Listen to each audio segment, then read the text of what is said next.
Stiglman, and here's the stories we'll talk about today on ETA News. No progress in Obama-Netanyahu talks. Putin, military force absolutely the last result in the Ukraine, and Obama proposes new tax credits.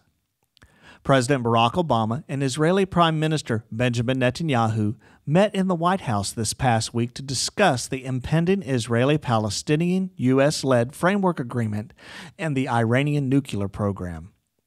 The differences of opinion on these two issues were obvious, as Netanyahu candidly told President Obama that he would not ever compromise the security of Israel. The Israeli people expect me to stand strong against criticism and pressure, Netanyahu asserted to the president. Despite the fact that Prime Minister Netanyahu is skeptical that the U.S. will ever reach a final agreement with Tehran concerning its nuclear program, President Obama once again tried to reassure Netanyahu of his absolute commitment to keep Iran from obtaining nuclear weapons. Obama also urged Netanyahu to make tough decisions concerning the framework agreement Secretary of State John Kerry has presented as a precursor to an Israeli-Palestinian peace deal. With time running out on the April 29th deadline, Obama would like a framework agreement to be quickly reached. He would also like to extend the talks beyond the April 29th deadline in an effort to reach a final peace accord. After 3 hours of meeting, the talks ended with no hint of progress. In other world news, Russian President Vladimir Putin has said that although it is a possibility using military force in the Ukraine is absolutely the last result. His statement was made in an effort to ease the East-West tensions concerning war in the former Soviet Republic. Putin also said that he would use all options necessary to offer protection to Russian nationals living in fear in the Ukraine, citing that as of now, military force was not needed.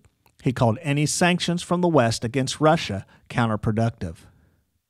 U.S. Secretary of State John Kerry made his first visit to Kiev since the ousting of Russian-supported President Viktor Yanukovych. He announced that a $1 billion deal in economic and technical services would be given to support the new government. Kerry's visit coincides with the United States and its allies' effort to convince Russia to withdraw its troops from Crimea or face economic sanctions and political seclusion.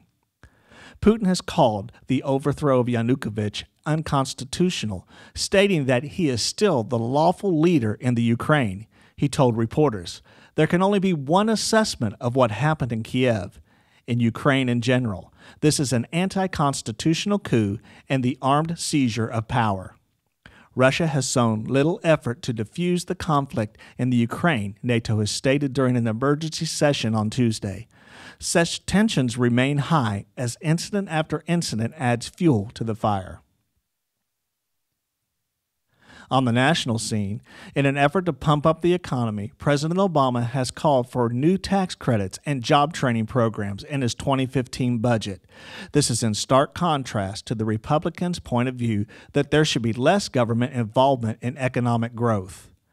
This election year effort by Obama will most likely be rejected by the Republican-led House of Representatives. It, however, shows the Democratic policy in an attempt to keep control of the Senate and not lose any seats in the Republican-controlled House during the upcoming November elections. The Obamacare controversy, the fight against poverty, and the slow economic recovery from the 2007 through 2009 recession will be major issues in the upcoming elections. I'm Jim Stigman with ETA News.